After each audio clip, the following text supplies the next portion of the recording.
Hey everyone, this video we're going to be talking about some basic music notation, things that you should probably see in most pieces of music, and if you don't, then you should start to question what you're even looking at. So let's get started. This top part here is going to be our title, nice big letters, and the top right is where you're going to put the composer.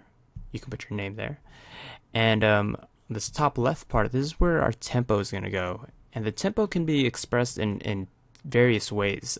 In this case, it's an Italian word, andantino, but it could also be English words. And it can also be expressed in a number, and that number will probably be beats per minute, like 120 beats per minute, for example. And that really just covers this whole top section.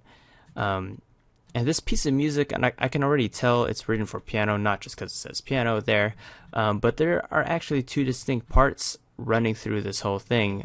We have this top part here highlighted in green, and then we have this bottom part here highlighted in, what is that, golden orange. And these two parts together, we call them the grand staff. That's where we write our music, on the grand staff. Grand staff. And this top part here has this symbol, and this is called the treble clef. And it starts off the treble clef staff. And this symbol below that, that's going to be our bass clef. And those just basically tell us what notes are going to be in each clef. Those hashtags right next to those aren't really hashtags, those are sharps. And that tells you basically what key we're in. And that's called a key signature. Oops.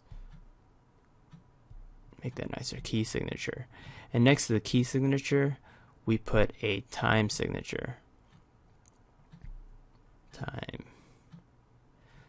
signature. And in this case, it's 3/4, just basically telling us that there are 3 beats in each measure. No need to know these technical details, just know this particular order.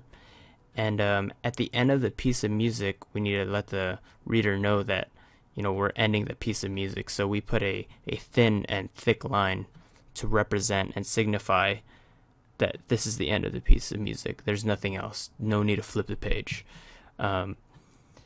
And music is not just like one long line, right? Like I said, time signature tells us that there are 3 beats per measure. And what is that? What's a measure? What's a bar? Well, these lines, these vertical lines tell us, where are the bars, or where's the division. This is what subdivides the music, these bars or measures.